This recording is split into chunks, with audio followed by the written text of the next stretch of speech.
Part का नाम है पॉलीफेज सिस्टम। पॉइंट डालो।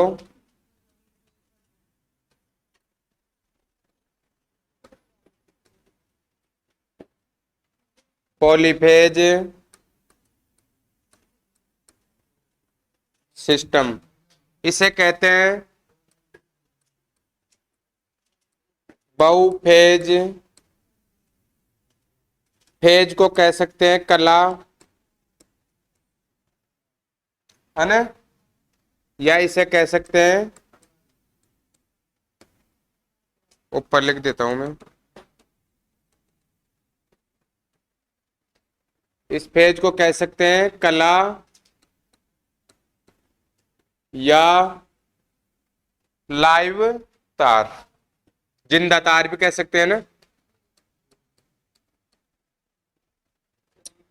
बहुफेज प्रणाली,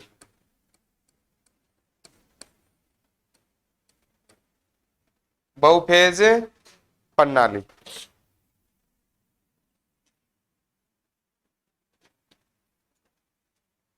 सबसे पहले देखो बहुफेज प्रणाली कहते किसे हैं। एक छोटी सी परिभाषा याद रखनी है आपको। वह प्रणाली जिसमें फेजों की संख्या 2 या 2 से अधिक हो। पहले ये लाइन याद रखनी है आपको। वह प्रणाली जिसमें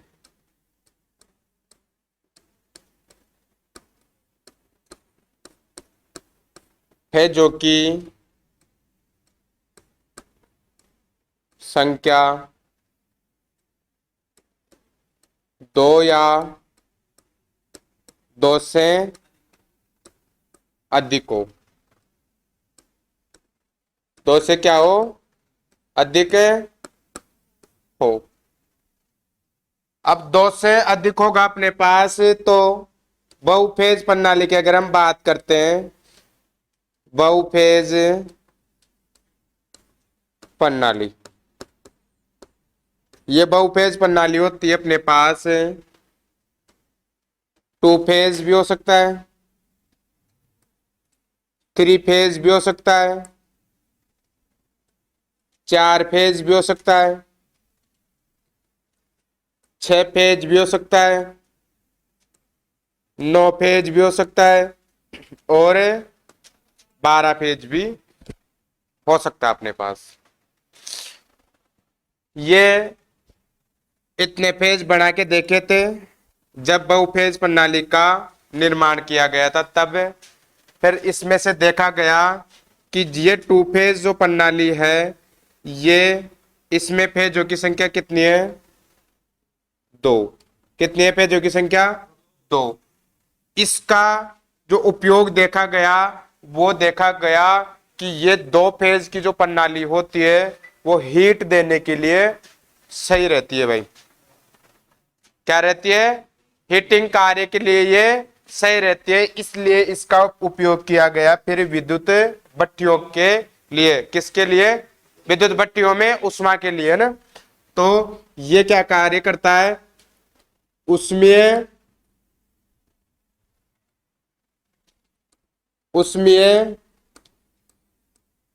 कार्यों में, ऊष्मीय कार्यों में। कहां पे? विद्युत भट्टियों में।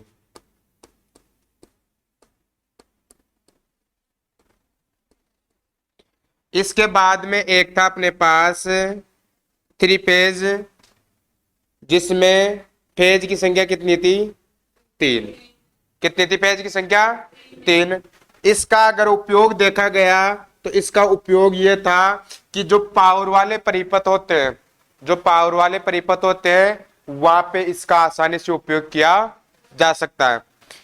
इसके बाद में इसमें एक कनेक्शन बनेंगे अपने पास, जो एक तो स्टार होता है, एक डेल्टा होता है। इसका जो स्टार कनेक्शन था उसमें ये देखा गया कि ये सिंगल फेज के लिए भी काम ले सकते हैं और 3 फेज के लिए भी इसको काम ले सकते हैं। ये आगे आएगा अभी अपने पास। तो 3 फेज का जो मुख्य कार्य था वो किसके लिए था? पावर परिपथों के लिए, पावर परिपथों के लिए। किसके लिए था भाई? पावर परिपथों के लिए। अब पावर परिपथों में किया जाता है, आपकी जो थ्री फेज मोटर होती है वहां पे भी किया जाता है ना भाई, थ्री फेज मोटर में। अरे करते हैं कि नहीं करते हैं? करते हैं ना। ये हवा चल रही है क्या, उसके कारण वो हो रहा है।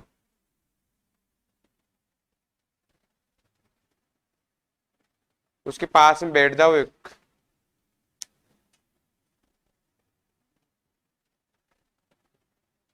सही है। हाँ जी, इधर देखो, थ्री फेज जो प्रणाली होती है उसका उपयोग किया जाता है पावर परिपथों में। अपने जो थ्री फेज मोटरें होती है वहां पे भी इसका उपयोग किया जाता है। अब एक और क्वेश्चन पूछ ले, जो एक फेज प्रणाली होती है उसे कहते हैं सिंगल फेज प्रणाली। कौन सी कहते हैं? सिंगल फेज प्रणाली। इसका उपयोग किया जाता है लाइट एंड फैन परिपथ के लिए। किसके लिए? फैन परिपथ के लिए। जबकि थ्री फेज का कहाँ पे किया जाता है? पावर परिपथों के लिए। अगर पावर परिपथ में मैं आपसे, सॉरी, सही है क्या ये? अभी पावर परिपथों में मैं पूछूं आपसे कि यहाँ पे लोड कितना हो सकता है, तो यहाँ पे लोड हो सकता है अपने पास 3000 वाट। 3000 वाट। यहाँ पे अगर मैं उपभोग बिंदु की बात पूछूं आपसे, उपभोग बिंदु की बात पूछूं तो यहाँ पे दो उपभोग बिंदु होते हैं, पॉइंट है ना। अगर यहाँ की हम बात करें सिंगल फेज की, तो यहाँ पे जो लोड होता है अपने पास, वो लोड हो सकता है 800 वाट तक। कितने वाट तक है? 800 वाट तक। और यहाँ पे जो पॉइंट की संख्या हो सकती है अपने पास 10 तक। कितनी हो सकती है? 10 तक। तो कुल मिला के बात यह है कि सिंगल फेज की जो प्रणाली होती है उसका कार्य किया जाता है लाइट एंड फैन परिपथों के लिए। पावर वाले परिपथों में कार्य करवाने के लिए अपने को आवश्यकता पड़ी पॉलीफेज सिस्टम की, जिसमें अलग अलग प्रकार के अपने पास फेज मिले। अपने को टू फेज मिला, थ्री फेज मिला। टू फेज का जो कार्य था उष्मा के लिए विद्युत भट्टियों में, थ्री फेज के लिए जो कार्य था अपने पास मेन कार्य कहां पे था? पावर वाले परिपथों में, थ्री फेज मोटरों में करेंगे। इसके बाद में ये बहुफेज प्रणालियां होती है पर इनका कार्य नहीं होता है। पर पूछ ले आपसे कि निम्न में से बहुफेज प्रणाली कौन सी है, तो ये है। तो ये इसके लिए हम कह सकते हैं सर्वाधिक उपयोगी होती है। ये क्या कह सकते हैं इसके लिए? सर्वाधिक उपयोगी। कौन सी होती है? Three phase. कौन सी होती है? Three phase. यहां तक आप छापो। बहुत शानदार पाठ है, बिल्कुल सरल है, पूरा आपके समझ में आएगा।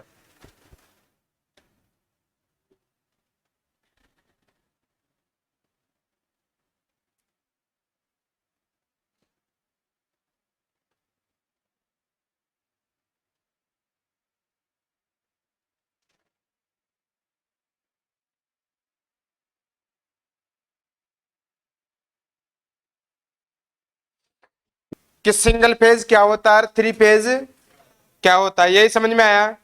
आप पॉइंट ये डालो कि बहुफेज प्रणाली की आवश्यकता क्यों पड़ी अपने को। सही बात है ना भाई, कि बहुफेज प्रणाली की आवश्यकता क्यों पड़ी जब काम अपना सिंगल फेज से हो रहा था भाई। तो पॉइंट डालो, बहुफेज प्रणाली की आवश्यकता क्यों होती है।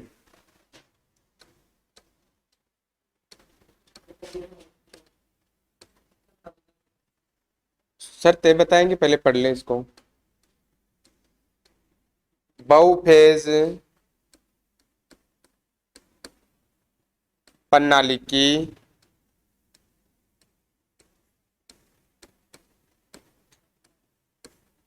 आवश्यकता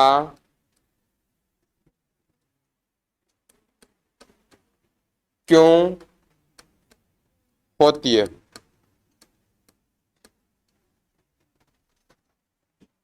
हाँ जी, एक एक पॉइंट बताऊंगा मैं, आराम से समझना है। पहला पॉइंट अभी आपको ये पता लगा था, सिंगल फेज प्रणाली में केवल लाइट एंड फैन के लिए सप्लाई ली जा सकती है। सही बात है ना भाई? ऐसे लिख दो, सिंगल फेज प्रणाली में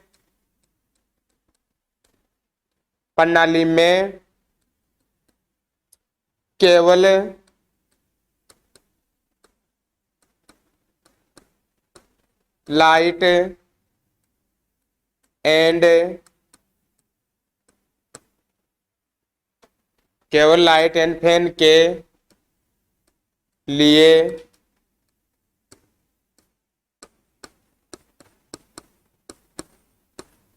सप्लायर लोड ले सकते हैं ना, या सिंगल फेज प्रणाली में केवल लाइट एंड फैन परिपथ चलाए जा सकते हैं।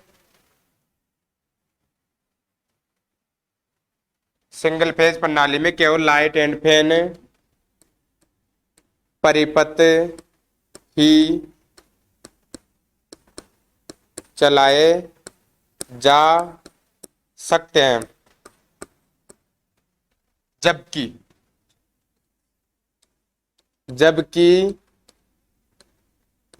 थ्री फेज प्रणाली में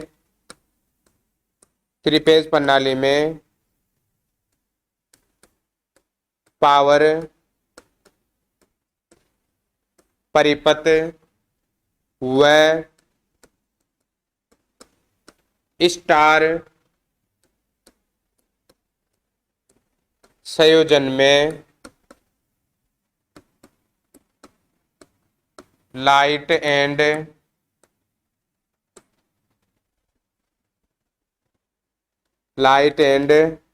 पावर दोनों चला सकते हैं। आया समझ में भाई? क्योंकि स्टार कनेक्शन में आप जानते हो वहां पे सिंगल फेज भी ले सकते हैं और थ्री फेज भी ले सकते हैं। तो पहली बात, सिंगल फेज प्रणाली में केवल लाइट एंड फैन के लिए विद्युत सप्लाई ली जा सकती है। यहाँ पे थ्री फेज प्रणाली में पावर के लिए लिया जा सकता है। अगर थ्री फेज सिस्टम अपने पास और सिंगल फेज लेना है तो जो आपका संयोजन है वो स्टार में करके आप दोनों सप्लाई ले सकते हो। पहला अंतर सबको पता लगा भाई? दूसरा अंतर आप आगे जाके पढ़ोगे, एक तो सिंगल फेज मोटरें होती है और एक थ्री फेज मोटरें होती है। सिंगल फेज मोटरों के बारे में आप ये पढ़ते हो कि कोई भी मोटर घूमने वाला चुंबकीय क्षेत्र उसको चाहिए तो वहां पे कम से कम दो फेजों की आवश्यकता होती है ना भाई? तो इसलिए घूमने वाला, अब ये पंखा सिंगल फेज भी चलता है पर अपने को इससे हवा चाहिए भाई, तो घूमने वाला चुंबकीय क्षेत्र बनना चाहिए ना भाई। अगर सिंगल फेज देंगे तो बनेगा नहीं, तो इसको फेज विभक्त करके देते हैं, जो किसके कारण लेते हैं यहाँ पे? कैपेसिटर के कारण। दूसरा पॉइंट, सिंगल फेज मोटरें सेल्फ स्टार्ट नहीं होती है, जबकि थ्री फेज मोटरें सेल्फ स्टार्ट होती है। अब आप भी जानते हो भाई, ऐसी मोटरें चाहिए अपने को तब जो सेल्फ स्टार्ट हो, है ना? तीसरा अंतर हम ये देखेंगे,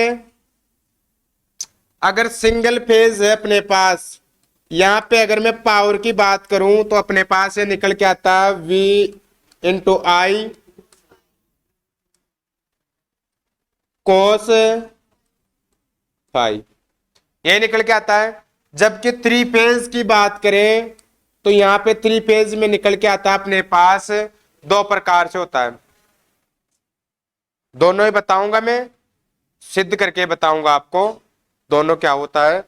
एक तो इधर देखो, अगर पीटी की बात करेंगे हमें, दो सूत्र बताऊंगा, दोनों एक ही होते हैं। एक में तो होता है 3 फेज वोल्टेज इनटू फेज धारा कोस फाई। एक तो ये होता है, एक होता है √3 लाइन वोल्टेज इंटू लाइन धारा कोस फाई। या तो ये लिखो चाहे ये लिखो, बात एक ही है दोनों की। और कैसे एक होती है अभी बताएंगे आपको, आप थोड़ी देर बाद में स्टार और डेल्टा पढ़ सकते हो। तो यहाँ पे देखो क्या है, अगर सिंगल फेज की बात करें तो P बराबर क्या होगा, V इंटू आई। थ्री फेज में क्या होगा ये, अरे बोलो, ये दोनों में से एक लिख सकता हूं क्या, फिर क्यों कंफ्यूज हो रही हो आप।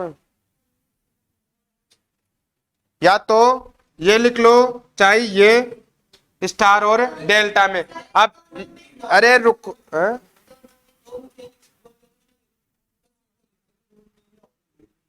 किसमें, अरे मेरी बात सुनो, ये कुल पावर के लिए है, ये कुल पावर के लिए। और कैसे लिख सकते हैं दोनों में बताऊंगा। पर यहाँ पे जो अलग अलग पेज की लेते हैं हम, तो यहाँ पे अलग अलग लिखते हैं हम, सॉरी।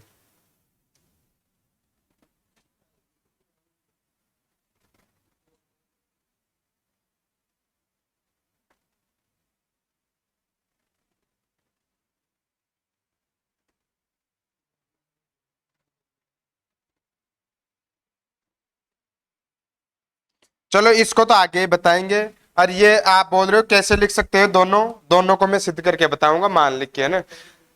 यहाँ पे देखो मेरी बात सुनो, ये ऐसे समझो ये एक पेज की बात है, इसको एक से गुणा कर रहे हैं, कोई फर्क पड़ेगा।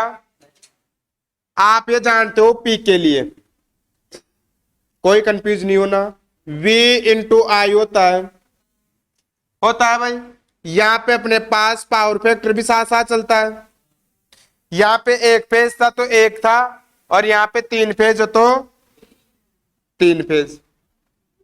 आया समझ में, है बता रहा हूं तो यार, तो आप भाई, ये तो जब की बात है जब हम अलग अलग लेंगे तब। कब की बात है ये, अलग अलग लेंगे तब। फिर यहाँ पे एक साथ लेते हो तो क्या आता है, √3। √3 कहने का मतलब ये इसका 1.732 गुना होता है सिंगल फेज का। अब देखो कुल मिला के बात ये, रे इससे ज्यादा है, समझ में आ रहा है, इससे ज्यादा है। तो अगली लाइन में यही लिखूंगा कि सिंगल फेज की तुलना में 3 फेज में अधिक पावर ट्रांसफर होता है, सिंगल फेज की तुलना में अधिक पावर ट्रांसफर होता है। यहां तक छापो आप।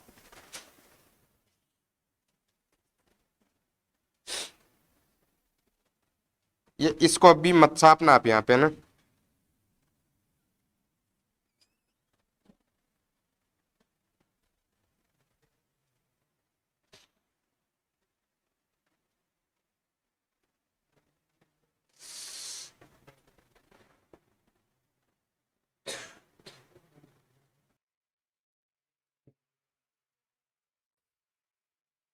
जल्दी छापो।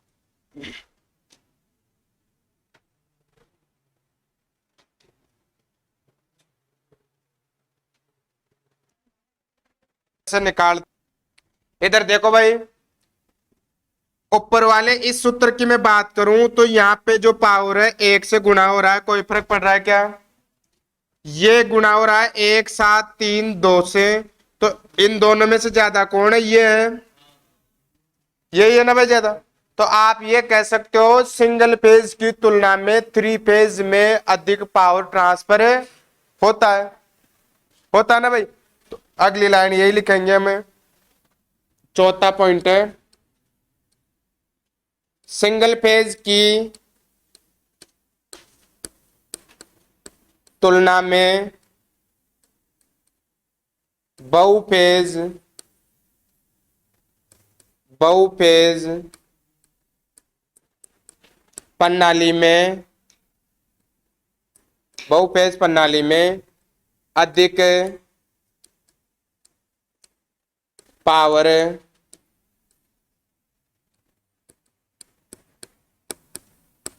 ट्रांसफर होता है, अधिक पावर ट्रांसफर होता है, होता है। अब देखो इसको, अगर यहां पे हम बात करें, यहां पे हम बात करें थ्री फेज की और सिंगल फेज की। जैसे मान लो अपने पास कोई ट्रांसफार्मर है,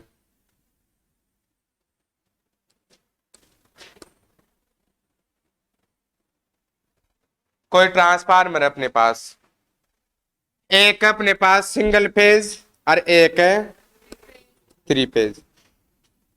इसको बोले यहां पे कि हमें तो थ्री फेज सप्लाई चाहिए भाई, क्या चाहिए, थ्री फेज सप्लाई चाहिए। तो ये क्या करेगा, एक फेज, दो फेज, तीन फेज, अलग अलग प्रकार से एक एक ये सिंगल फेज लेके आएगा पहले, फिर थ्री फेज लेके आएगा।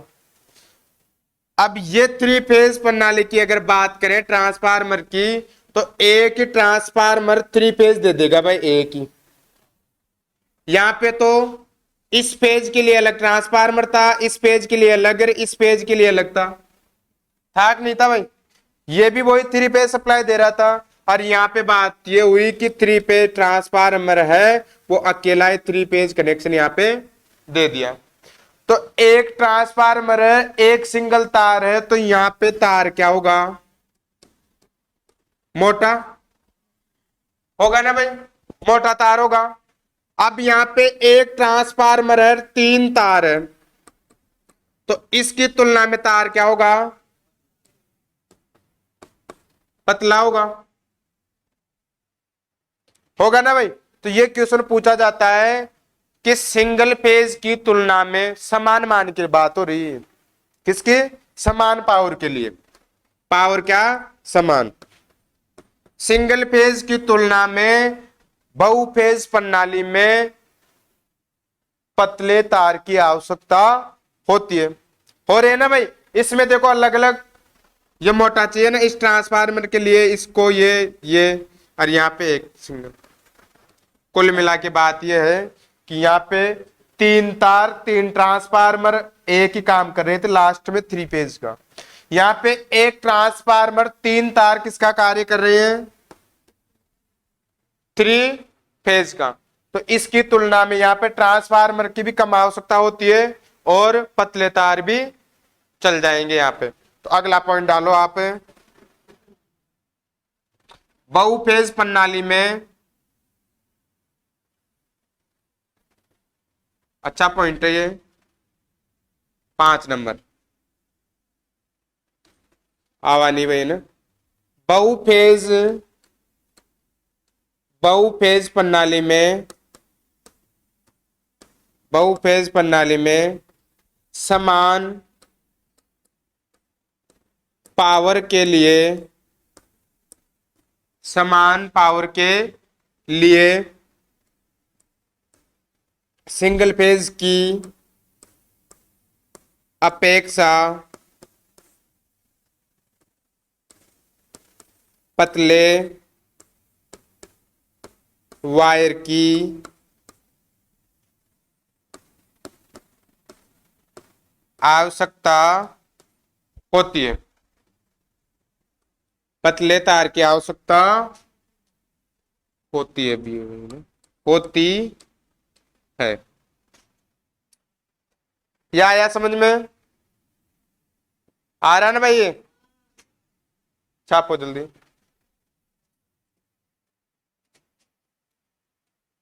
और कोई अंतर,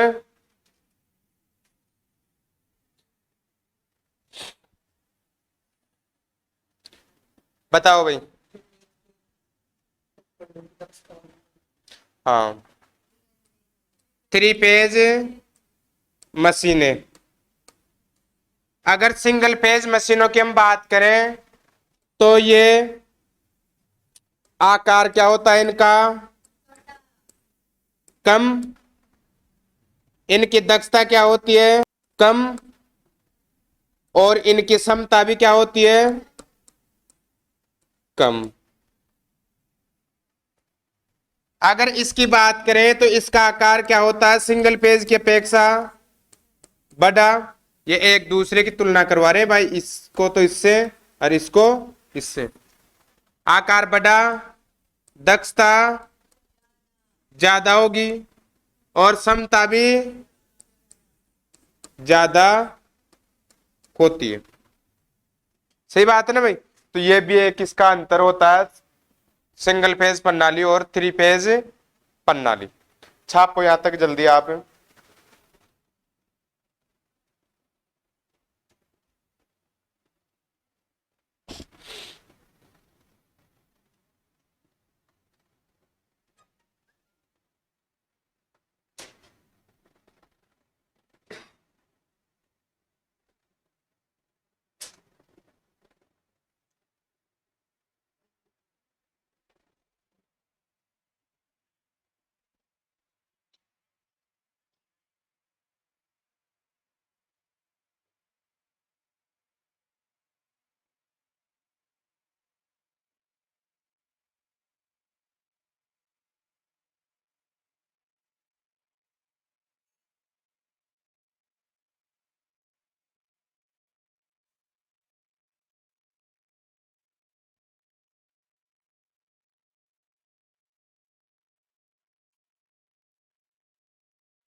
छापो भाई जल्दी।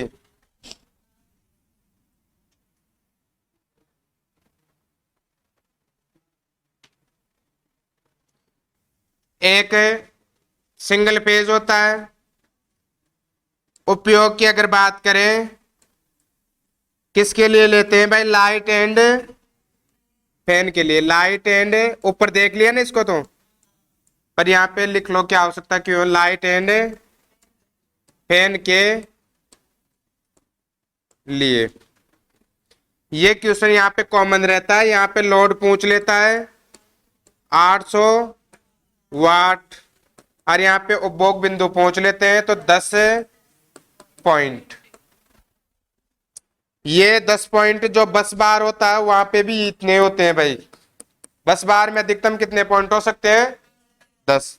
अगर थ्री पेज की बात करें हम, हेलो, थ्री पेज की बात करें तो थ्री पेज में दो प्रकार से लेते हैं। एक तो पावर परिपथ के लिए, पावर परिपथ में क्या लेते हैं 3000 वाट, क्या लिख सकते हैं 3 के। यहां पे बिंदु की बात करें पॉइंट कितने होते हैं 2।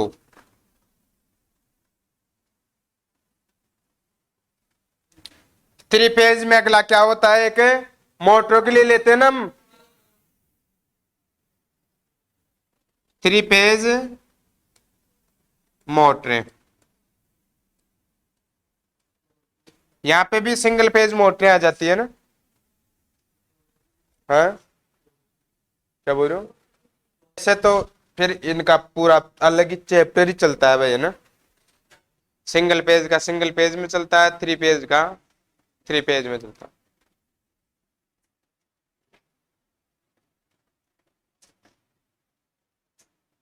अब टॉर्क की बात होगी, फिर यहाँ पे आप फिर बात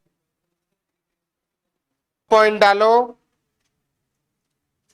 बहुपेज प्रणाली की शर्तें कि आप बहुपेज कैसे बना सकते हो। अगला पॉइंट है बहुपेज प्रणाली की शर्तें। बहुपेज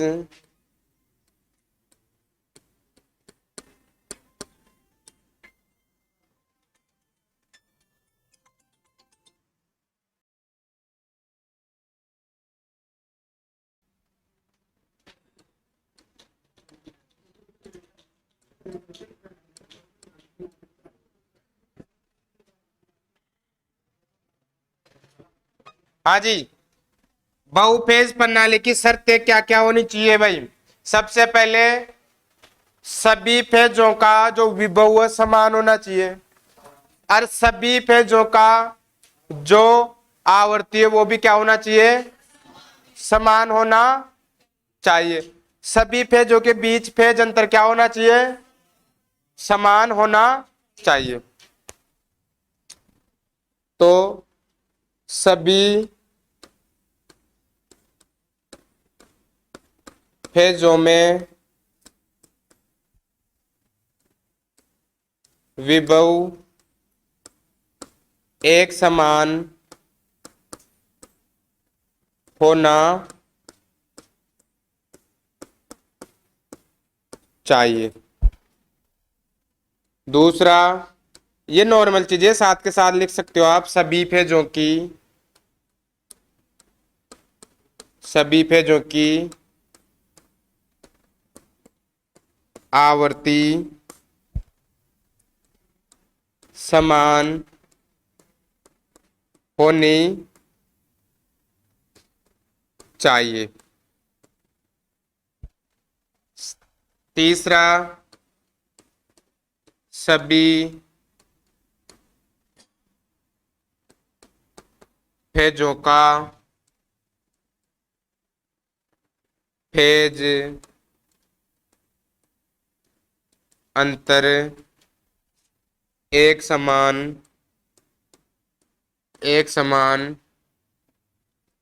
होना चाहिए। जैसे टू फेज की अगर बात हो तो कितना होना चाहिए? 90 डिग्री। अगर चार फेज की बात हो तो, थ्री फेज की बात हो 120 डिग्री, चार फेज की बात हो तो 90 डिग्री। फेज जो अंतर निकालते हैं वो निकालते हैं 360/n। n मतलब फेजों की संख्या। केवल यहाँ पे याद रखना आपको, यहाँ पे कितना आता है? 2 में 90। कितना आता है भाई? 90। ठीक है, नहीं 3 में आप भाग देते हो, 3 का तो कितना आता है? 120। 4 का देंगे तो 90 आएगा, है ना? पर यहाँ पे ये याद रखोगे आप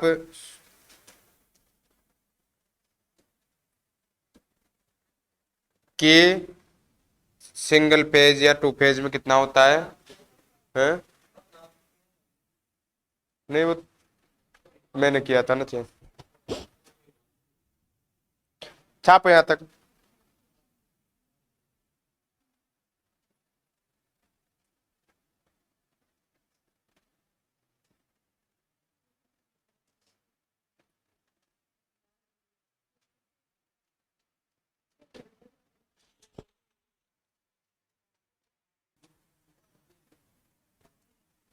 फेज क्रम भी फेज क्रम भी समान होना चाहिए, समान होना चाहिए। शर्त है वो थ्री फेज प्रणाली की। तो ये अपने पास एक तरह से सिंक्रोनेस करने की विधियां आ रही है, समांतर क्रम में जोड़ने की विधियां आ रही कि ये भी होना चाहिए। पर ये कहां पे होती है? जब, लिख लो, अरे लिख लो आप, जब दो मशीनें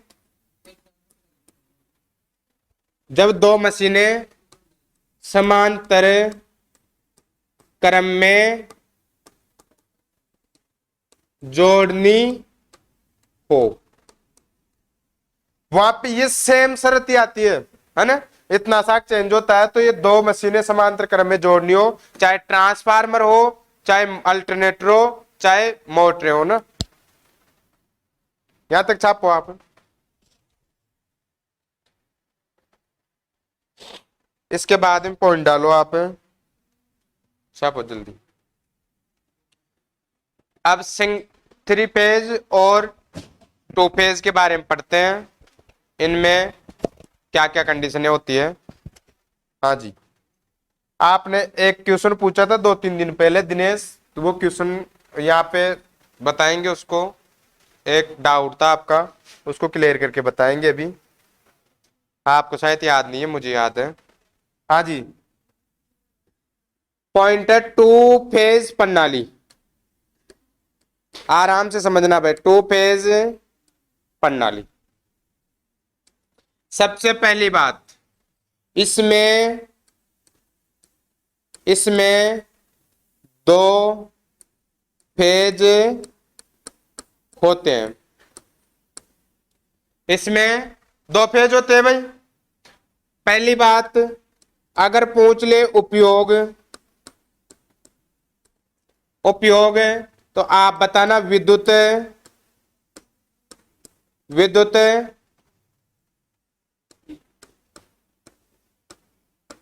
भट्टियों में उष्मीय कार्यों में, उष्मीय कार्यों में। यहां तक कोई दिक्कत किसी को? अगली बात, ये भी बहुफेज प्रणाली है क्या? है भाई। तो यहां पे पूछे दोनों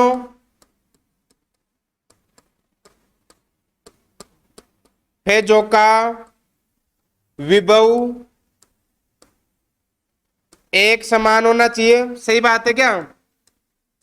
एक समान, एक समान होना चाहिए। आवृत्ति भी क्या होनी चाहिए? दोनों दोनों फेजों के या दोनों फेजों की, दोनों फेजों की आवृत्ति क्या होनी चाहिए भाई? एक समान होनी चाहिए। अगला क्या बताओगे आप टू फेज के लिए? हाँ जी, दोनों फेजों के बीच कोण क्या होना चाहिए? 90 डिग्री। पढ़ रखा नहीं आपने? दोनों फेजों के, दोनों फेजों के मध्य, बीच एक ही बात है, मध्य फेज अंतर 90 डिग्री होना चाहिए। कितना डिग्री होना चाहिए भाई? 90 डिग्री होना चाहिए। अब यहां पे देखो पावर निकल के आती है। ये यहां तक लगभग सभी के समझ में आया है, 1% भी किसी को दिक्कत नहीं हुई होगी। अब यहां पे पूछता है पी के बारे में या टोटल ईएमएफ के बारे में, यही पूछता है भाई। अगले पेज में ले लेते हैं, आप यहां तक छाप लीजिए भाई, है ना? हाँ जी, ईएमएफ, इस पेज का नाम दे दूं ए। ध्यान से देखना भाई, अब टू फेज की ओनली बात हो तो इन दोनों के बीच का जो कोण आता है 90 डिग्री आता है। ऐसे आएगा भाई, आएगा ना? ये इसका नाम दे दूं ई बी। इनसे अगर पूछे कि आपका रिजल्ट क्या आएगा तो ये बताएंगे हमारा रिजल्ट ये आएगा जिसे हम ई या ईटी बोलते हैं। यही होगा भाई। कि आप अपने रिजल्ट का कैसे पता करोगे? तो ये होता है, हम देखते हैं, ये होता है कर्ण, ये होता है आधार, और ये होता है लंब। देख रखा है कलम ने? तो ये कहता है ईटी का जो स्क्वायर होता है, ईटी रख लेते हैं, ईटी का स्क्वायर बराबर होता है ई ए का स्क्वायर प्लस ई बी का स्क्वायर। अब देखो, ये यहां तक ये बात हो गई ईटी का स्क्वायर। ये कहता है कि टू फेज प्रणाली ये कहती है कि जितना इसका ईएमएफ है, जितना ही इसका ईएमएफ होना चाहिए, विभव समान होना। चाहिए भाई, होना चाहिए कि नहीं होना चाहिए, होना चाहिए ना। तो इसको मैं क्या लिख सकता हूं, ई लिख सकता हूं क्या, इसको भी प्लस है ना, इसको भी मैं क्या लिख सकता हूं, ई लिख सकता हूं। अभी थोड़ी देर पहले ही पढ़ा था आपने कि दोनों फेजों का विभव समान होना,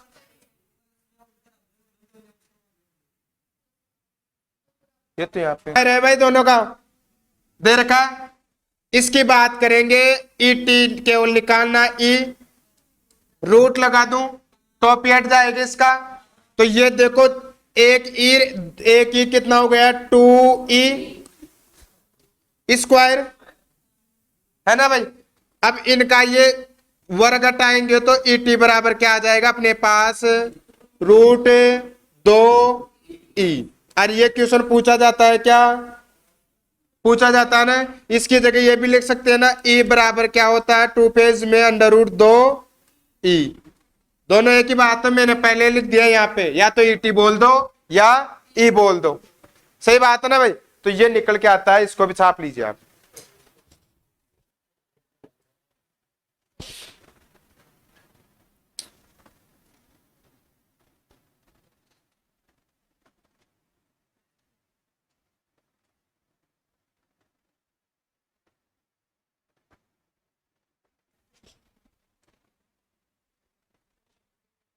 इतने तो समझदार है यहाँ पे यार, अपने कंपटीशन की तैयारी कर रहे हैं लोग, है ना।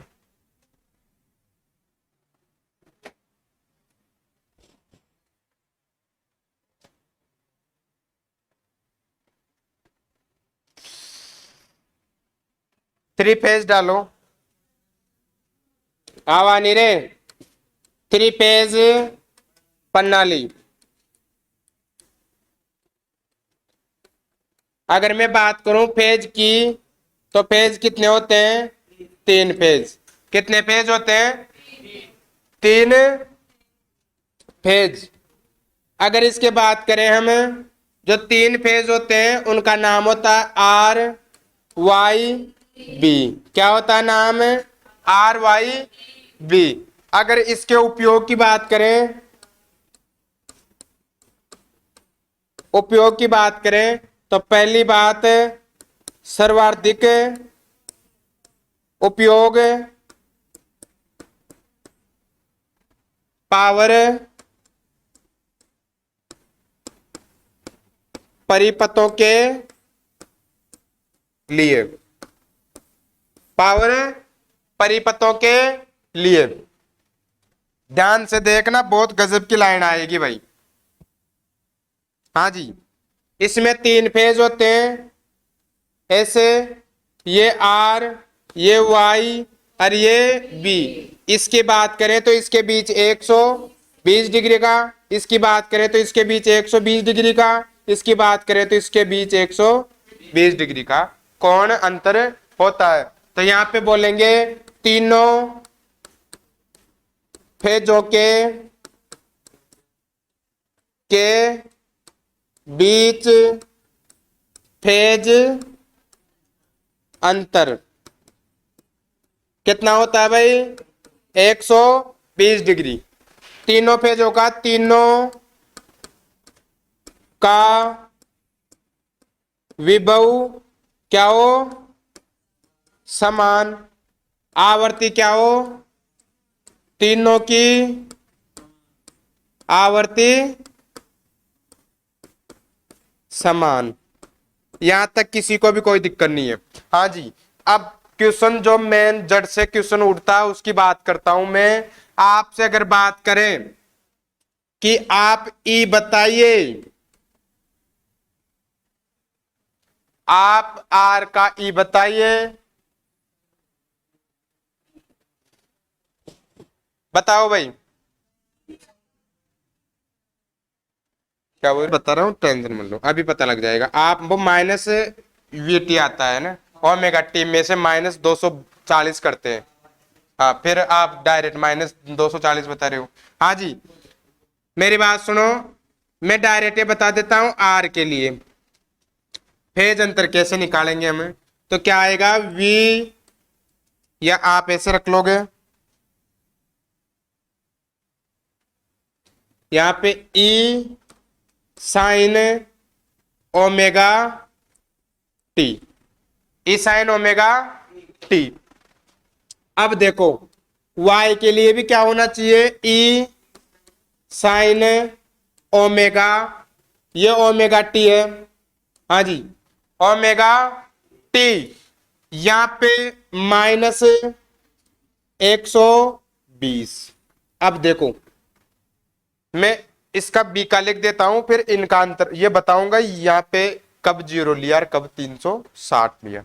b की बात करूं, हेलो, b के लिए क्या लिख सकता हूं, e साइन, हाँ जी, ओमेगा टी माइनस 240 लिख सकते हो, हाँ वो डिग्री में ही है ना, हाँ जी। या मैं ये लिख सकता हूं ई साइन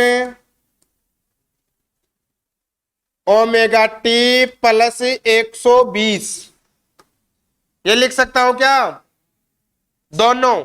अब देखो ये कैसे लिखेंगे, इधर देखो भाई, किसी को अभी तक पता नहीं है, इस ओमेगा टी बराबर मान के देखो 0 डिग्री, एक बार 0 डिग्री, इस 0 में से 120 गया तो इन दोनों के बीच का अंतर कितना आया, 100 आया क्या, ध्यान से देखो। अब यहां पे देखो, एक दिन इस भैया ने क्वेश्चन पूछा था अपने से, ये एक चक्कर है, यहां पे 360, यहां पे 0, तो वैल्यू चाहे 0 डिग्री पे देखो चाहे 360 डिग्री पे देखो, 0 डिग्री जैसे ही है भाई, है कि नहीं है, है कि नहीं है। पर मैंने उस दिन भी आपको यही बोला था कि ऑप्शन पे जाओगे आप तो पहले वरीयता किसको देनी है, 0 को, किसको देनी है, 0 को।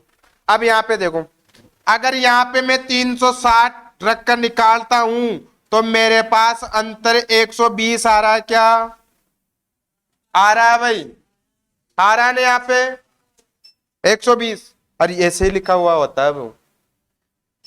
अगर मैं यहाँ पे 0 रख के करूंगा तो मेरे पास अंतर 120 आ रहा है, क्या, दोनों ही बता दिया मैंने, नहीं आया समझ में, 360 का भी है और 0 डिग्री का भी है। तो आपसे पूछे कि तीनों पेजों के बीच कोण क्या होना चाहिए, ये चीजें सबको पता है, 120 डिग्री का होना चाहिए, कितना होना चाहिए, 120 डिग्री का होना चाहिए। पर हाँ जी, अगला पॉइंट है आपका फेज अनुक्रम,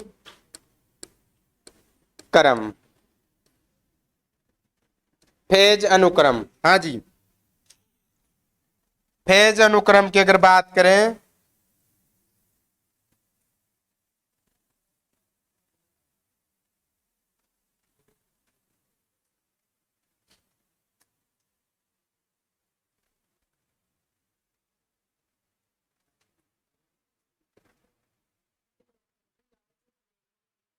दिखाई नहीं दे रहा,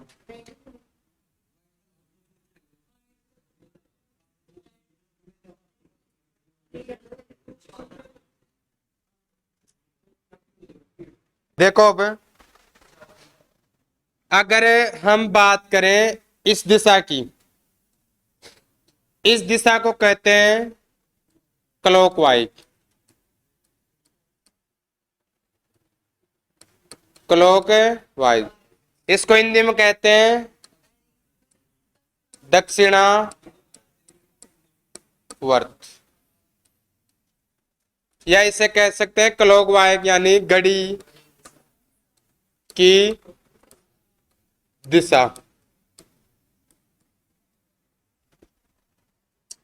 इधर की जो हम बात करते हैं ये होता है एंटी क्लॉक वाइज यानी वामावर्त, घड़ी की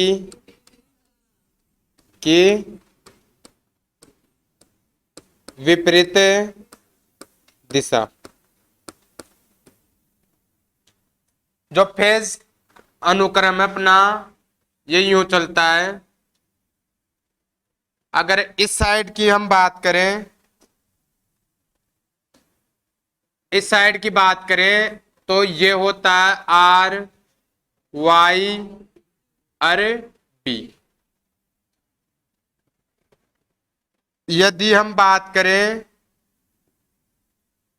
इस दिशा की तो ये तो होती है एंटी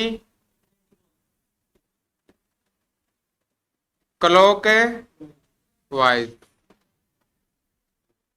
और ये होती है क्लॉक वाइज। एंटी इसकी अगर बात करें हमें तो निकल के आता है आर वाई बी, और भी निकल के आएगा, भी बताऊंगा मैं। अगर इसकी हम बात करें तो ये निकल के आता है, यूं ले लो चाहे तो ये यहां से लेते हैं आर बी वाई।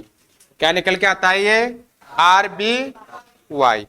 अब देखो ये होती है एल्यूमिनियम की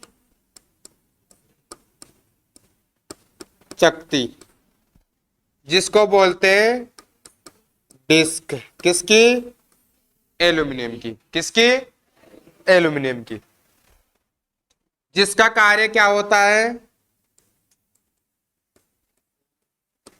फेज अनुक्रम का पता लगाना। कैसे लगाएगी? अगर ये चकती इसमें क्लॉकवाइज घूर्णन करती है तो क्या दर्शाती है? R Y B. अगर एंटी क्लॉकवाइज दर्शाती है तो क्या बताती है? R B Y. बता सकते हो आप? अब यहाँ पे जो फेज अनुक्रम होता है वो तीन प्रकार का होता है अपने पास। एक धनात्मक फेज अनुक्रम, एक ऋणात्मक फेज अनुक्रम, एक होता है शून्य फेज अनुक्रम। एक कौन सा होता है? शून्य फेज अनुक्रम। यहां तक आप छापो, फिर हम तीन फेज अनुक्रम देखेंगे। धनात्मक में कौन कौन आ सकता है अभी आपको पता लग जाएगा, ऋणात्मक में कौन कौन सा आएगा अभी आपको पता लग जाएगा ना। क्लॉकवाइज को पॉजिटिव कह सकते हैं, एंटी क्लॉकवाइज को नेगेटिव कह सकते हैं, और जब तीनों ही समांतर हो तो उसको कह सकते हैं शून्य फेज क्रम। शून्य फेज क्रम कह सकते हैं।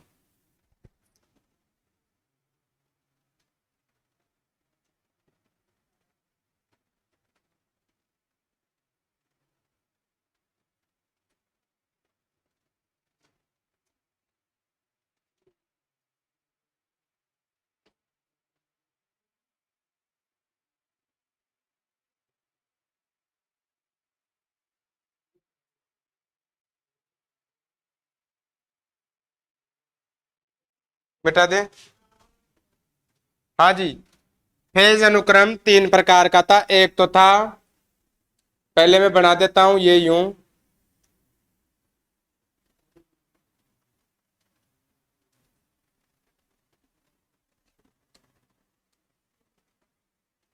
ये आर, ये वाई और ये बी। एक तो दिशा यूं होती है और एक दिशा यूं होती है। हाँ जी, इधर देखो, पहली कंडीशन आवाज नहीं करना भाई, क्लॉक वाइज। क्या बोलते हो आप? नीचे लिख देता हूं, इसको बोल सकते हो घड़ी की दिशा दक्षिणा वर्त। इसको आप एक और नाम देंगे धनात्मक अनुक्रम। इसके बाद में एक देखेंगे हम एंटी क्लॉक वाइज। क्या बोल सकते हो? वामावर्त।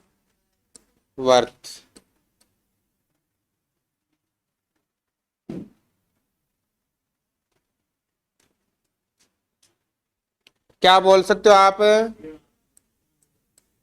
ऋणात्मक अनुक्रम।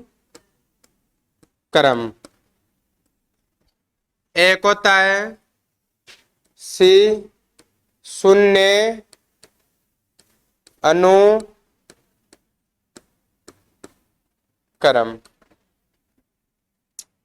ये अगर थ्री फेज की बात है तो इसके बीच 120, इसके बीच 120, इसके बीच 120 डिग्री थ्री फेज में आता है भाई। ये आर वाई भी थ्री फेज में चलता है, आपको पता हो तो ये लिखने की वो नहीं है अपने को कि कौन सा है। अब पहली कंडीशन,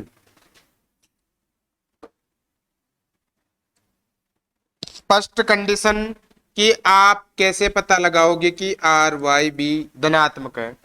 तो ये घड़ी की दिशा में चलेगा तो यहां से स्टार्ट होगा तो आर फिर कोण बी फिर कोण, सॉरी पहले आर फिर वाई फिर बी, यही होगा भाई।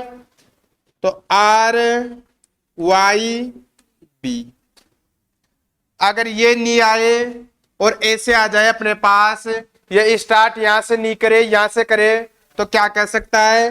वाई बी आर कह सकता है क्या? ये स्टार्ट यहां से भी नहीं करे यहां से करे तो क्या हो सकता है? B R Y. तीनों में से कोई सा भी दे दे और पूछ ले निम्न में से धनात्मक फेज अनुक्रम या दक्षिणावर्त फेज अनुक्रम कौन सा सही है, या ये पूछ ले कि निम्न में से कौन सा सत्य और असत्य है, तो तीनों ही क्या है? सत्य है भाई। दिशा तीनों की एक ही है भाई, कोई दिक्कत किसी को नहीं है। ऋणात्मक अनुक्रम, ऋणात्मक का मतलब कैसे घूमेगा? ये यूं उल्टा। कैसे घूमेगा? उल्टा। तो उल्टा घुमाओ, पहले आर से घुमाओ, R B Y, R B Y.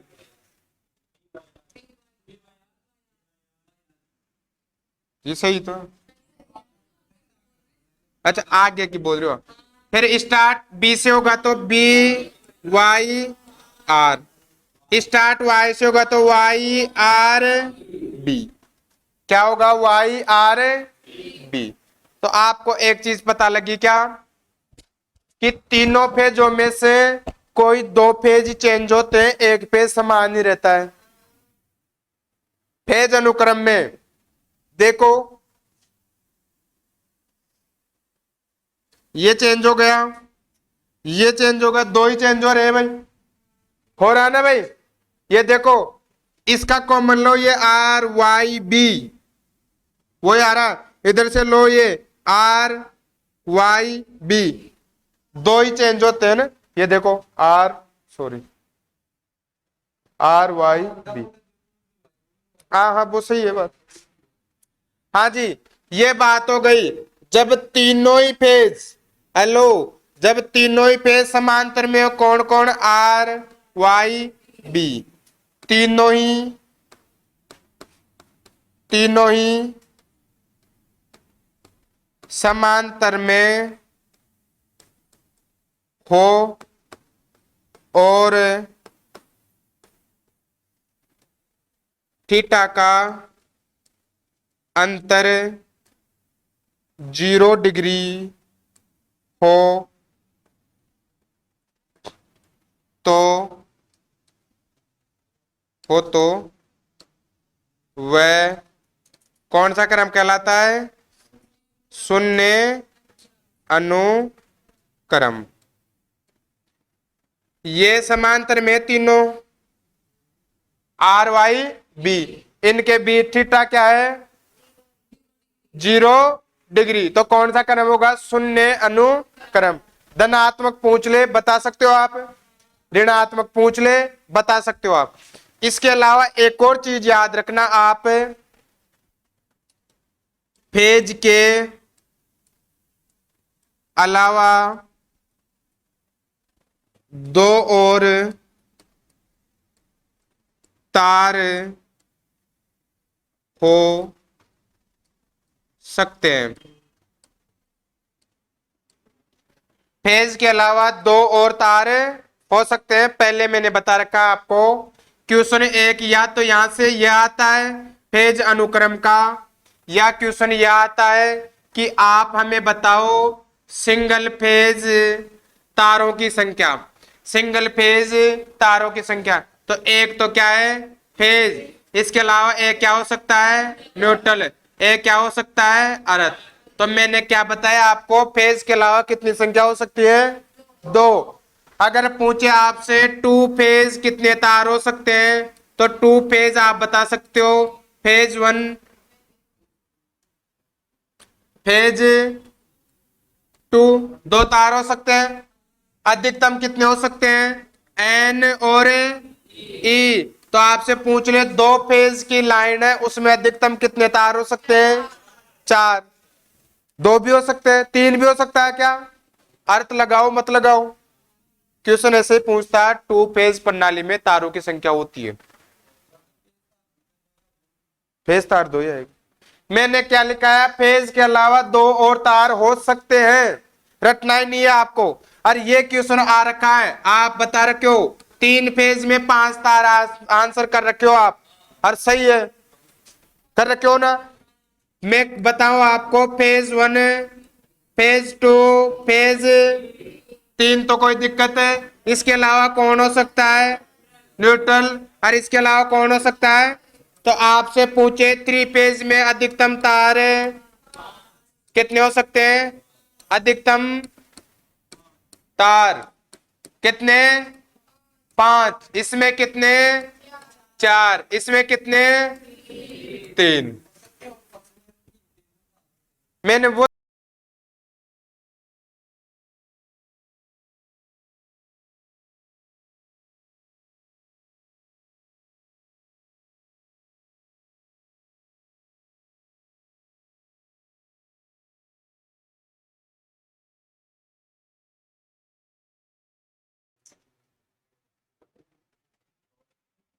हाँ जी, अब छोटी छोटी परिभाषाएं अपने पास। हेलो, आवा नहीं रे, परिभाषाएं है। पहली है फेज वोल्टेज, फेज वोल्टेज, एक न्यूट्रल और एक फेज के बीच का जो वोल्टेज होता है उसे क्या कहते हैं, फेज वोल्टेज। तो मैं शॉर्ट लिखूंगा, एक फेज व न्यूट्रल के बीच वोल्टेज। रह जाएगा कि इतना ज्ञान, ये हद से ज्यादा बार पढ़ रखे हो आप, पहले मैंने बड़ा बड़ा लिखा रखा है ये। हाँ जी, फेज वोल्टेज का जो प्रतीक चिन्ह होता है वो होता है VPH। एक होता है लाइन वोल्टेज, लाइन वोल्टेज का मतलब होता है VL है ना,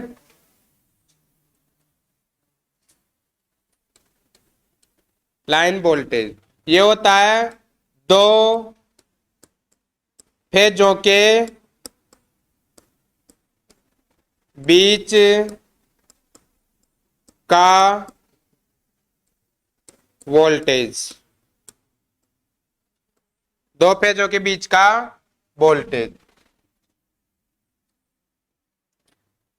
फेज धारा क्या होगी, फेज धारा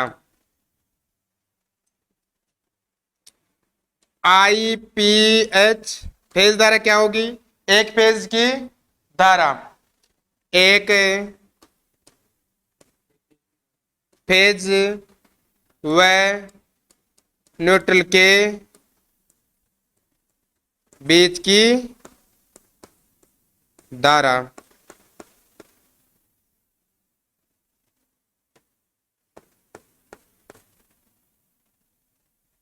हेलो, वो जितेंद्र जी तो मना कर दिया। हाँ जी, अगला डालो लाइन, लाइन धारा। क्या लिखोगे? आई एल, जानते हो आप, दो फेजों के बीच की धारा।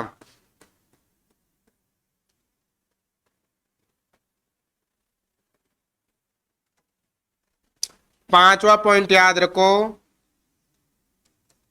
संतुलित लोड किसे कहते हैं? एक होता है असंतुलित लोड। संतुलित लोड किसे कहेंगे? सभी पेजों पर समान लोड। सभी, अब मैं 3 पेज नहीं लिख रहा, यहाँ पे 2 पेज भी हो सकता है ना भाई। सभी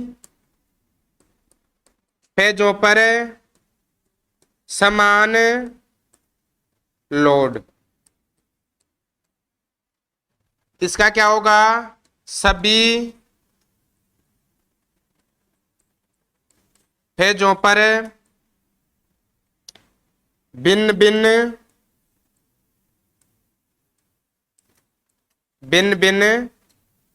लोड। भिन्न भिन्न का मतलब अलग अलग ही होता है ना। ये होती है परिभाषाएं, संतुलित लोड। ये 6 परिभाषाएं हैं, आपको याद है सबको, ये ना। आप मुझे बताओ, स्टार जो कनेक्शन होता है उसमें फेज धारा, लाइन धारा एक दूसरे के कितना डिग्री आगे पीछे होती है?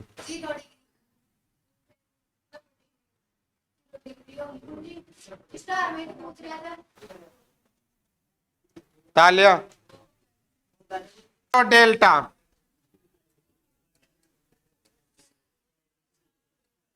ये जे लेवल में नहीं चलता, तो ये आप जानते हो यार, जे लेवल का सिलेबस जानते हो आप। स्टार, जो स्टार डेल्टा नहीं, वो ये नहीं चलता तो वहां पे आया नहीं था क्या? हाँ।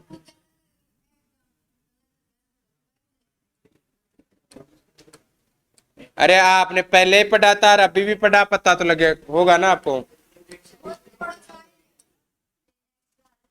और कहीं पूरे आओ लोग तो।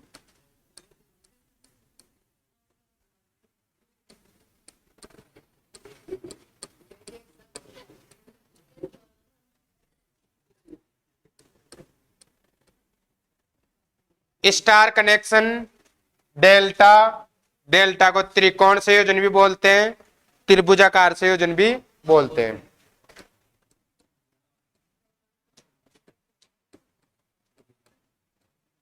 त्रिभुजाकार। हाँ जी, सबसे पहली बात इधर देखो, प्रतीक। ये जानते हो आप, इसमें प्रतीक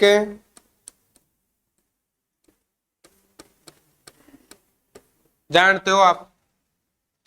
हाँ जी, इसमें होते हैं स्टार संयोजन में, स्टार संयोजन में, स्टार संयोजन में 3 फेज, 3 तार या 3 फेज,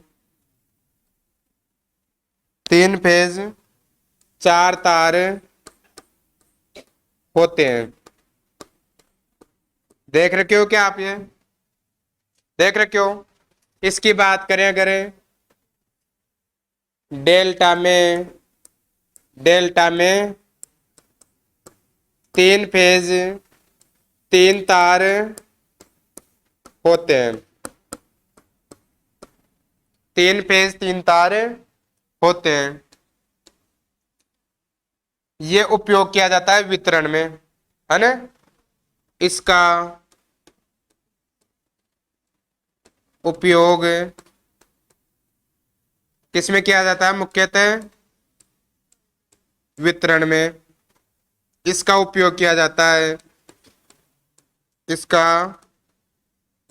उपयोग मोटर के अनुसार नहीं बता रहा मैं ना, इसका उपयोग किया जाता है पारेषण में।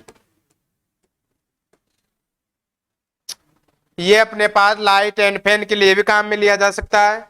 ये अपने पास किसके लिए काम में लिया केवल पावर परिपथ के लिए। अब बहुत गजब की लाइन आएगी यहां पे, याद रखना आप।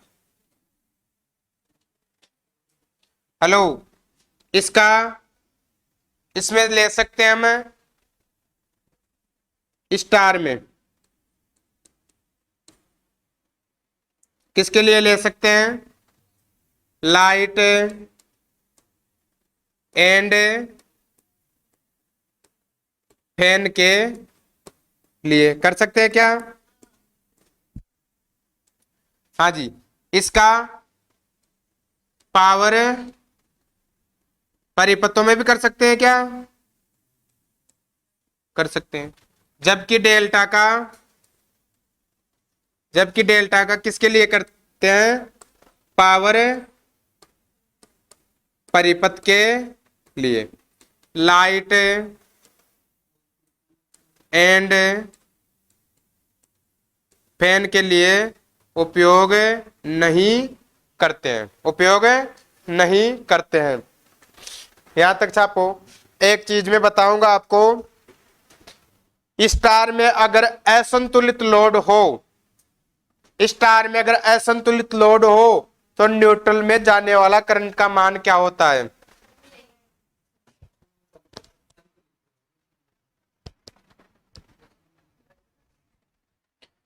अगर स्टार संयोजन में तीनों फेजों के मध्य असंतुलित लोड हो तो न्यूट्रल में जाने वाला करंट क्या होता है? संतुलित में और असंतुलित में, दोनों में।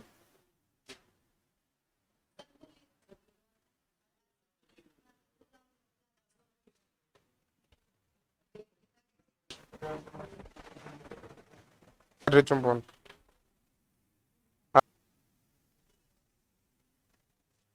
मिटा दे।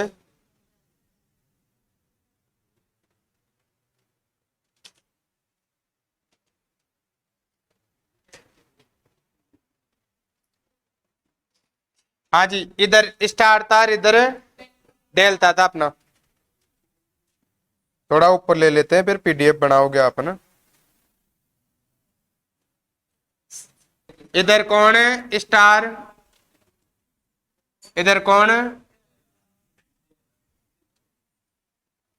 डेल्टा। इधर देखो, सबसे पहली बात है इसका सिंबल यूं बनता है, ध्यान से देखना भाई।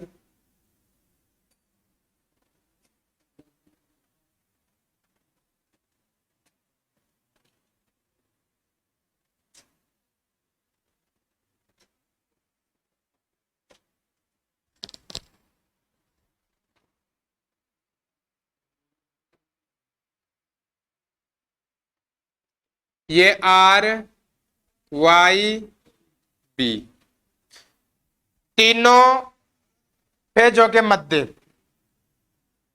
तीनों फेजों के, सॉरी, तीनों फेजों के मध्य से न्यूट्रल पॉइंट निकाला जाता है ना, निकाला जाता है। आप बहुत बार आपके ट्रांसफार्मर को अपनी भाषा में बोलते हो कि डीपी लंगड़ी कर दी है ना। अरे ये कैलाश क्या हो रहा है? मार कर समझ लो, बोलते हो ना लंगड़ी करते हो आप, तो लंगड़ी में क्या करते हो? स्टार संयोजन होता है, स्टार संयोजन होता है अपने पास, वहां से क्या निकाल लेते हो आप? न्यूट्रल। क्या निकाल लेते हो? न्यूट्रल। फिर एक इस तार में, एक इसमें, फिर आप क्या ले लेते हो? Single phase supply. या एक इसमें, एक इसमें, फिर क्या ले लेते हो? सिंगल फेज, तीनों तारों में। अरे यही तो करते हो ना। एक तो जहां पे वो ट्रांसफार्मर का मुख्य पॉइंट होता है वहां पे लगाते हो एक ऐसा कुटा सा, फिर उसके यूं लगाते हो ना, और एक यहाँ पे, और ये घर में आगे लाइन। ऐसे तो करते हो, लंगड़ी करते हो। तो वो कहने का मतलब न्यूट्रल निकाल लिया और एक पेज ले लिया आपने।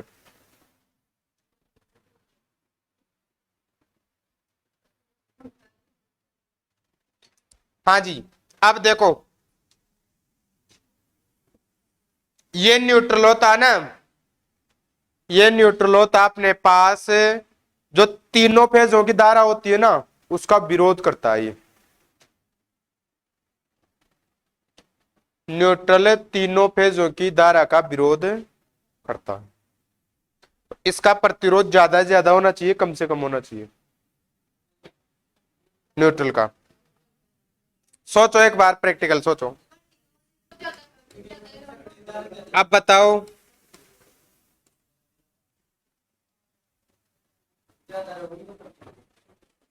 ये क्वेश्चन भी आ रखा है, चलो छोड़ो आप, है ना।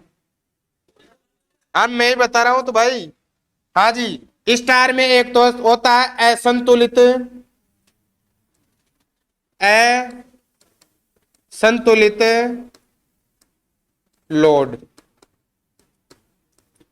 जब असंतुलित लोड होता है तो इस न्यूट्रल में जो धारा जाती है, जिसे न्यूट्रल का करंट कहते हैं, वो होता है आर, सॉरी,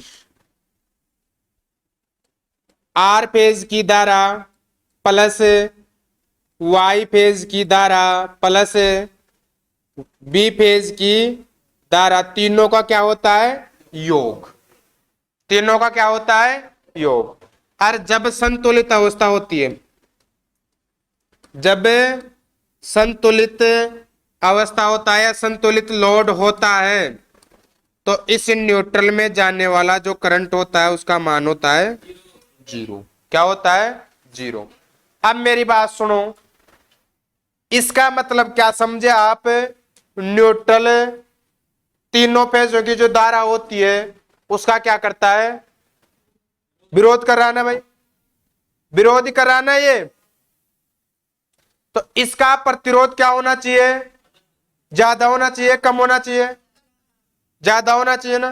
तो एक तो फेज है, एक न्यूट्रल है, अगर इसका प्रतिरोध इससे क्या रखूं कि इसमें धारा नहीं जाए। हम ये चाहते हैं ना कि न्यूट्रल में धारा जीरो आनी चाहिए।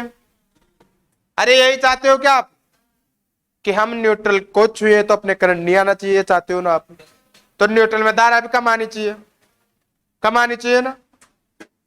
तो मेरी बात सुनो, ये पी है, ये एन है, तो इसका अगर आप व्यास बढ़ाते हो, इसका अगर व्यास आप बढ़ाते हो, ये इसका अगर आप व्यास, ये एरिया बढ़ाते हो, तो प्रतिरोध क्या होता है, कम, जिससे धारा क्या आएगी, ज्यादा, जो अपने को ये चाहिए नहीं, नहीं चाहिए ना ये।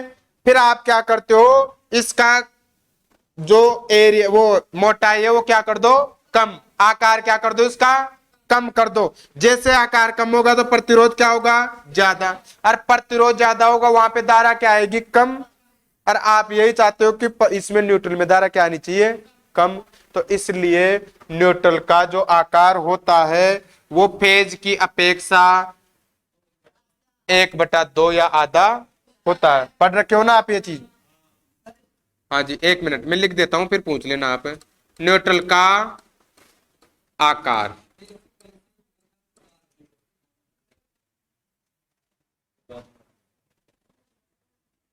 RYB,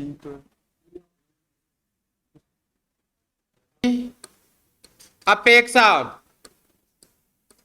पेज की अपेक्षा क्या होता है, आधा होता है।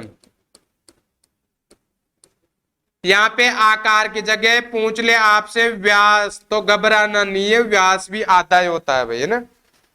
व्यास भी क्या होता है, आधा। पूछ ले न्यूट्रल का आकार या व्यास पेज की अपेक्षा क्या होता है, आधा। और संतुलित लोड में न्यूट्रल में जाने वाली धारा शून्य, और असंतुलित में तीनों पेजों की धारा के योग के बराबर। ये आजकल यही से क्वेश्चन आता है।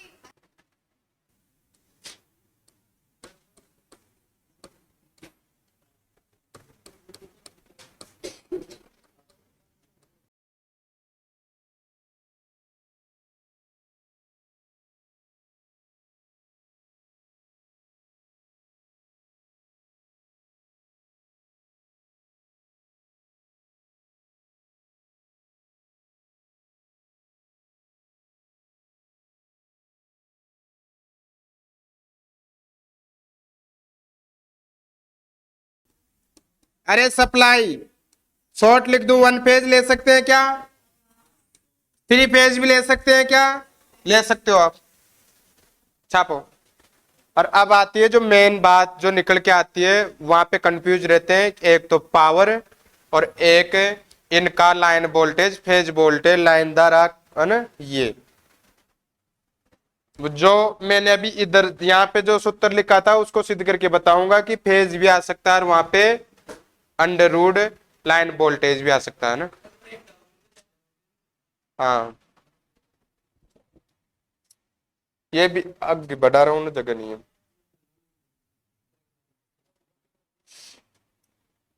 ब्रेक डाउन कहते किसे हैं?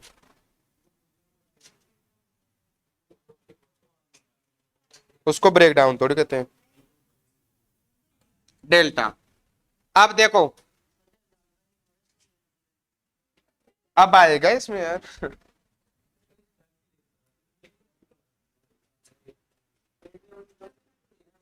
डेल्टा में इतना नहीं है यार, माता बड़ी। लेब तेरे जैसे रख लेते हैं, वाई और वाई और ये बी।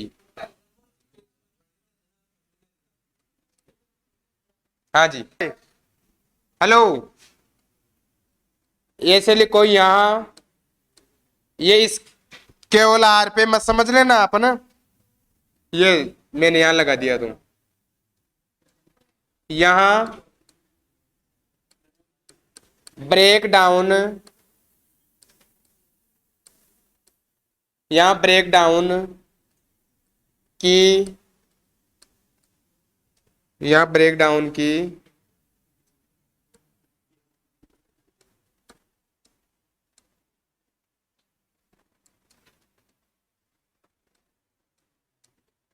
संभावना अधिक होती है।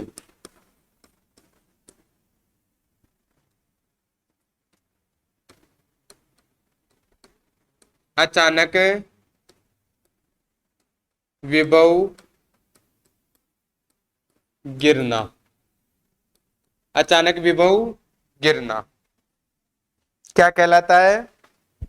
Breakdown. क्या कहलाता है? Breakdown. हाँ जी, अब ये छापो जल्दी, ये छोटा सा पॉइंट है, चित्र तो आप बना ही लिया, पहले आप ओनली लाइन लिखना।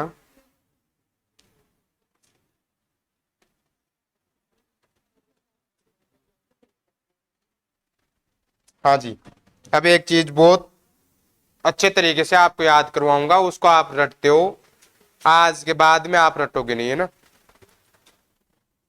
लाइन लिख लो, एक बार पढ़ लो। हाँ, अब डेल्टा में लिखो।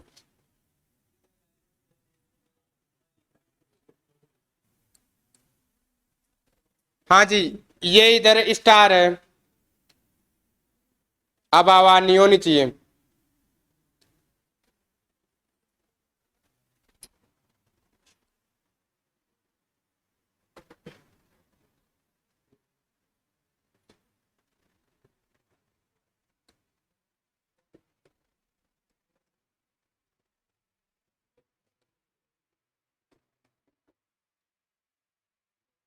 हाँ जी, इधर देखो,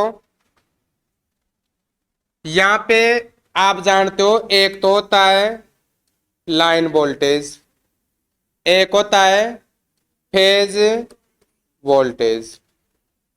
हाँ जी, इधर देखो, एक ही चीज बताऊंगा मैं आपको। हेलो, इधर देखो भाई, मेरी बात सुनो। एक फेज के बीच में जो वोल्टेज मापा जाता है उसे कहते हैं फेज वोल्टेज।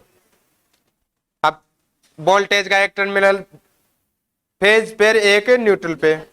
अब मेरी बात सुनो, आपसे पूछे कि ये यहां पे और यहां पे वोल्टेज लगाओ, आपने लगा दिया, ये आर फेज, ये बी फेज। आपने कहा कि दो फेज हो गए, तो हमारा जो वोल्टेज निकल के आया उसे कहेंगे लाइन वोल्टेज, क्योंकि हम परिभाषा पढ़ रहे हैं, दो फेजों के बीच में जो वोल्टेज होता है उसे कहते हैं लाइन वोल्टेज। अब कहे आपसे कि आप ऐसे करो कि फेज वोल्टेज में आपकी बताओ, आप ऐसे करो फेज वोल्टेज में आपके बताओ, आपने वही टर्मिनल यहां पे लगाया, फिर यहां पे लगाया, और वही कंडीशन आई जिसे आपने कहा वी पेज। अरे पहले भी यहीं पे लगाया था। हेलो, इंपॉर्टेंट चीज है, रटते हो आप। पहले भी यहीं पे लगाया था, अभी भी यहीं पे लगा रहे हो आप। तो पहले वीएल आया था, तो अभी भी उसके बराबर ही तो आएगा भाई, सेम जगह लगाते हो आप। तो ये आप डेल्टा में क्या कह सकते हो कि डेल्टा में लाइन वोल्टेज बराबर होता है फेज का वोल्टेज। होता है कि नहीं होता है? आप थोड़ी बोलोगे। और यहां पे होता है, यहां पे कंडीशन ये आती है कि लाइन जो वोल्टेज होता है वो फेज वोल्टेज का √3 गुना होता है।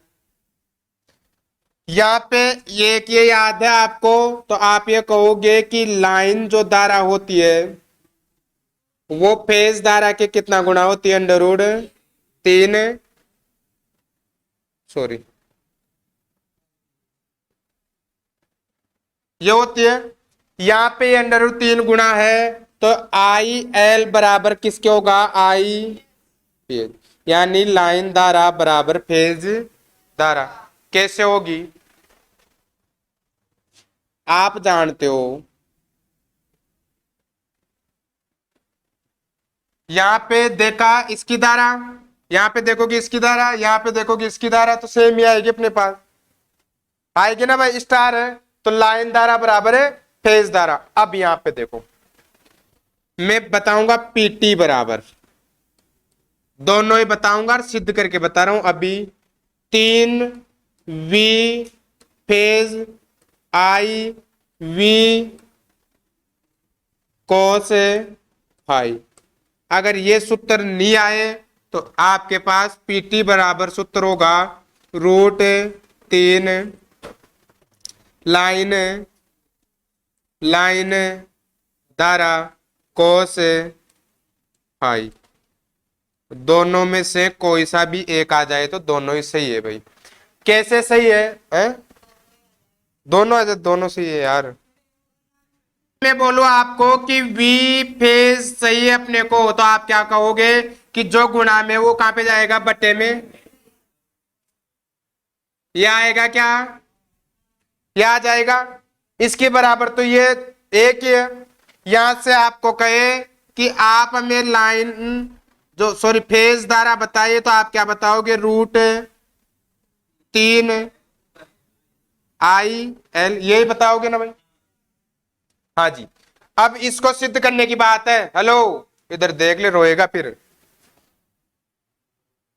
बोलते नहीं, इसका मतलब ये है कि आप आवाज करोगे। कितना का गया? इतना 3-4 स्टूडेंट हो आप, जो ज्यादा है वो सीखते हो अपने आप को, कहे मुझे सब कुछ आता है ना।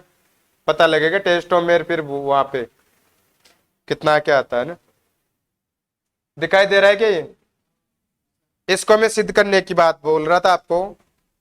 ये अगर डेल्टा की बात होती है तो डेल्टा में ये होता है पीटी बराबर √3, यहां पे आता है लाइन लाइन धारा कोस फाई।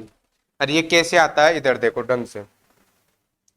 अरे ये है मेरे पास, ये है, या इस कॉल कर लीजिए आप, दोनों में से किसी भी एक कॉल कर लीजिए। मैं एक बार अगले पेज में रखो, देखा मान एक बार 3 की जगह 3, इस फेज की जगह क्या रख सकते हो आप?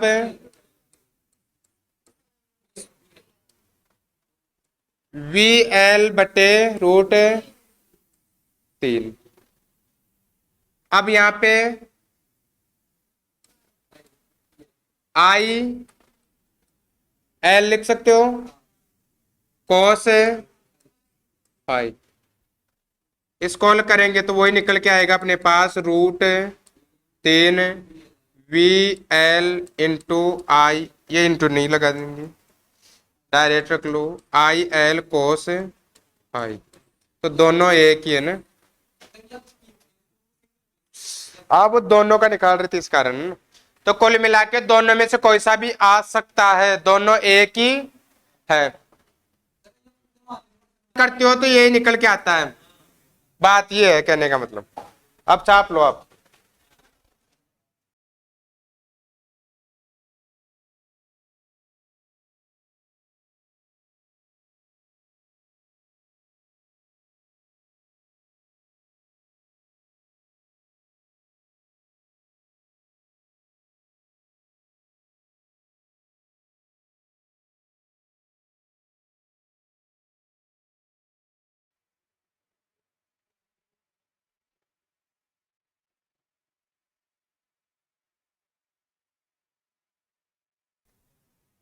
वो बताना आपको।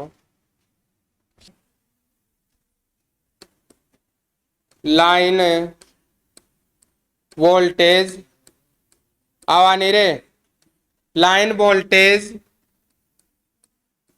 ये क्वेश्चन आ सकता है यहां से। फेज वोल्टेज से 30 डिग्री अग्रगामी होता है। ये फेज डायग्राम को हल करने के बाद में आता है। फेज डायग्राम को हल करने में बहुत कठिनाई आती है, 3-4 पेज भरते हैं उसमें। तो आपको कुल मिला के रटना है। कैसे रटोगे आपके ऊपर है। कि एक पूछे कि लाइन वोल्टेज फेज वोल्टेज से कितना गुणा होता है, 30 डिग्री अग्रगामी। कितना डिग्री होता है, 30 डिग्री अग्रगामी। इसमें भी पूछे, दोनों में यही होता है सेमी। लाइन वोल्टेज सॉरी, पहले इसका देख लो आप। यहाँ पे पूछे लाइन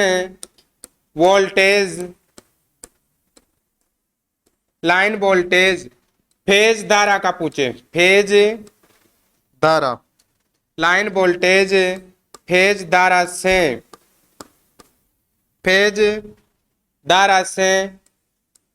30 प्लस थीटा डिग्री अग्रगामी होता है।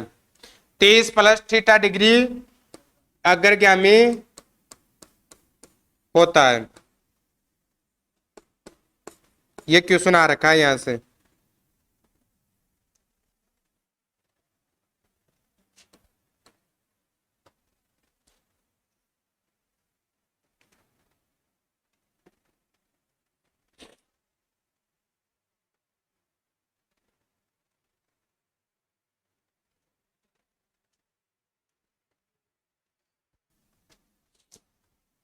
चलो देखो कौन कौन करता है।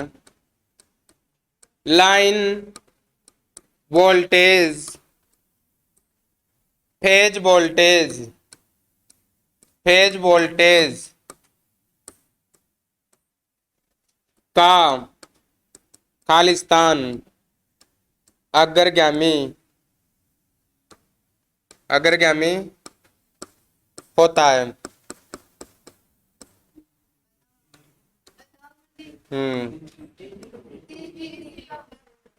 है अरे करम पुटो, ये फेल करने के लिए ओनली।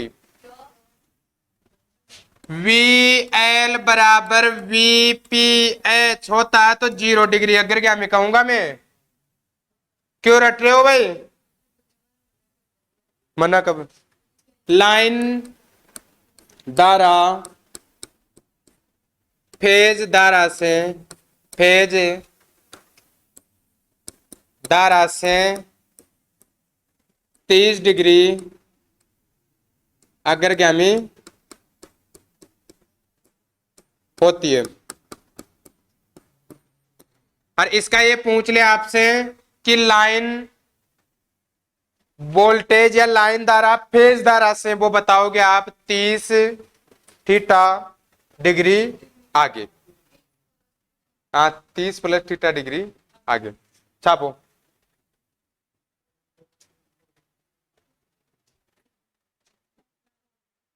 10 हो गए जान। हाँ जी हेलो, यहाँ पे एक ये पॉइंट लिख लो। फेज धारा लाइन वोल्टेज से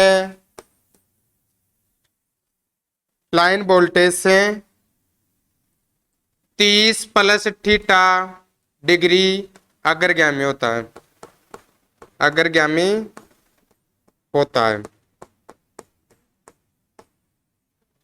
अब कुल मिला के बात है, अपने पास बची है वाट मीटर की विधियां। हाँ